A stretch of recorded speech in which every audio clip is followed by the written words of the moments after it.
Hi, everyone. Welcome to your next video lecture in our continuation of Unit 4. Today we are going to be talking about the theories of motivation. So when we look at motivation, we think about what motivates us to do what we do. What motivates us to choose to go to school, to eat, to participate in a sport, to do a crossword puzzle, to sit here and watch this video lecture. What motivates us to do those things? And when we try and answer that question, there's kind of been four theories in the field of psychology that have really held tight onto their explanation of motivation. And those are the instinct theory, drive reduction, optimal arousal, and Maslow's hierarchy. So that's what we're going to focus on today, is those four theories that explain motivation. First theory is the instinct theory. And the instinct theory is really closely related to the evolutionary perspective. The instinct theory says that we are motivated to do anything that ties with our ability to survive and to reproduce.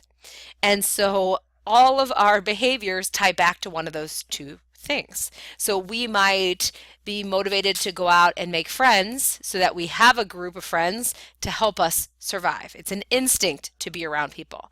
It's an instinct to eat, to live.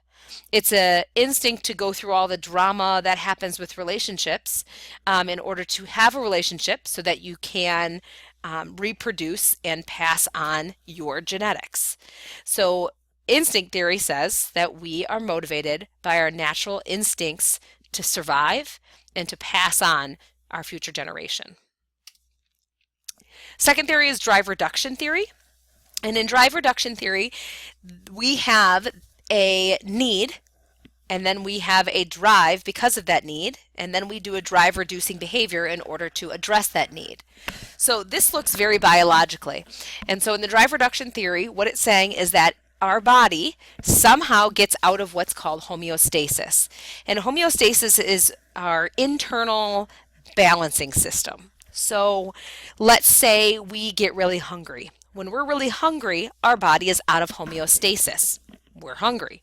When we're really thirsty, our body is out of homeostasis. We're thirsty. When we are hot or cold, our body is out of homeostasis, meaning we are out of a healthy balance, or our body is out of whack. So when that happens, we have a need.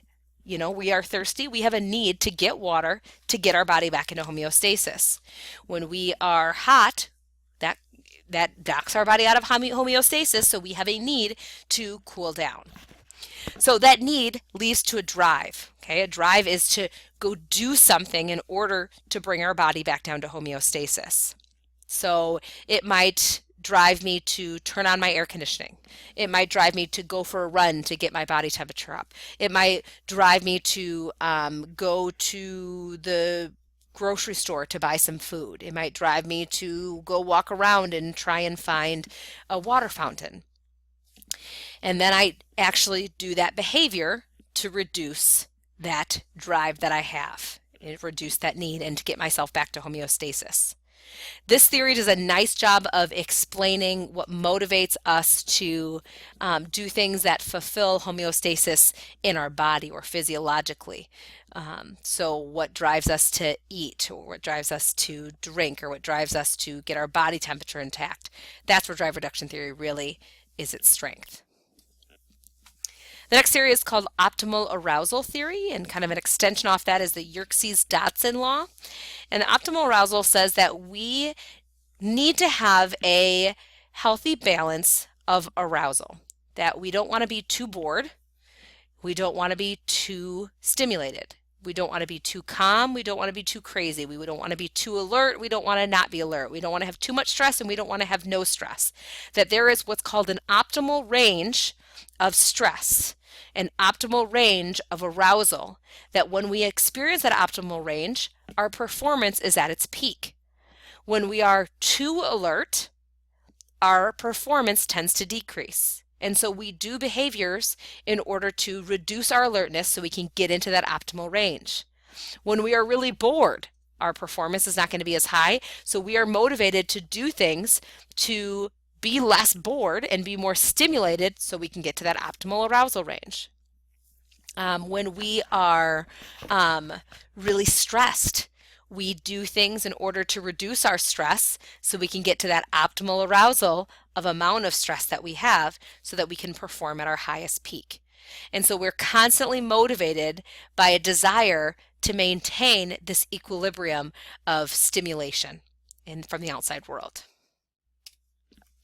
And the final theory you should be a little bit familiar with, and that's Maslow's hierarchy of needs. And Maslow believed that we are motivated at all times by one of the 5 parts of his hierarchy.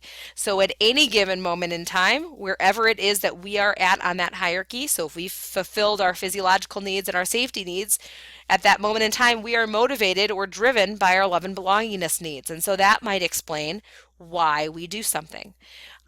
Perhaps when we're really hungry, all of a sudden we move to the bottom of that hierarchy and we are motivated to do behaviors to fulfill our physiological needs.